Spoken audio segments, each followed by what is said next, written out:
कहते हैं कि पतिव्रता स्त्री को रात्रिकालीन वेला में किसी भी पर पुरुष के पास नहीं जाना चाहिए। इसलिए आप चंद्रमा की चांदनी देखने के लिए यदि आई हो तो चांदनी देख ली होगी, अब आप अपने अपने घर को प्रस्थान करो। मानो इतना कहना गोपियों के लिए ऐसा लगता है जैसे किसी ने गोपियों के हृदय में बाणों की बौछार कर दी हो।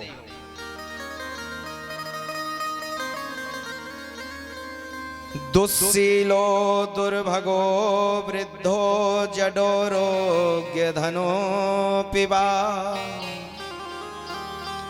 पति स्त्रीभिर्नहातव्यो लोकेप्सोभिर्पातकी।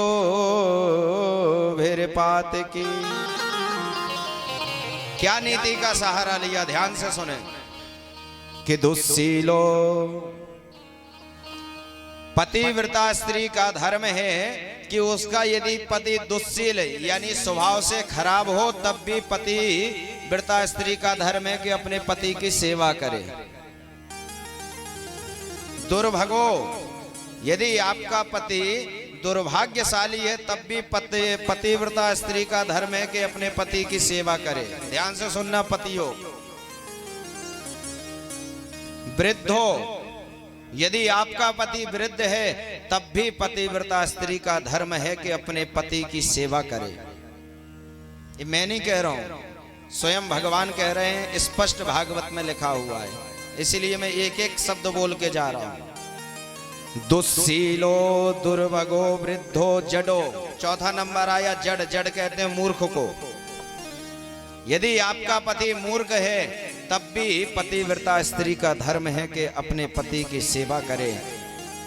रोग्य यदि आपका पति रोगी है तब भी पतिव्रता स्त्री का धर्म है कि अपने पति की सेवा करे। धनोपिवा यदि आपका पति निर्धन है तब भी पतिव्रता स्त्री का धर्म है कि अपने पति की सेवा करे।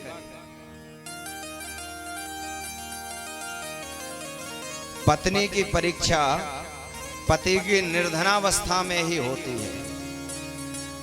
यदि आपके ऊपर पैसों की कोई कमी है, आप निर्धन हो गए हैं किसी कारणवश, और उस समय भी आपकी पत्नी आपके साथ रहे तो बस पत्नी की परीक्षा निर्धनता में ही की जाती है, नीति कहती है।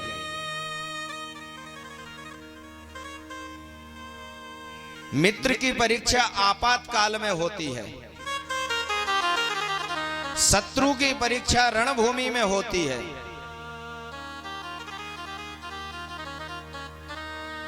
और पत्नी की परीक्षा निर्धनावस्था में होती है।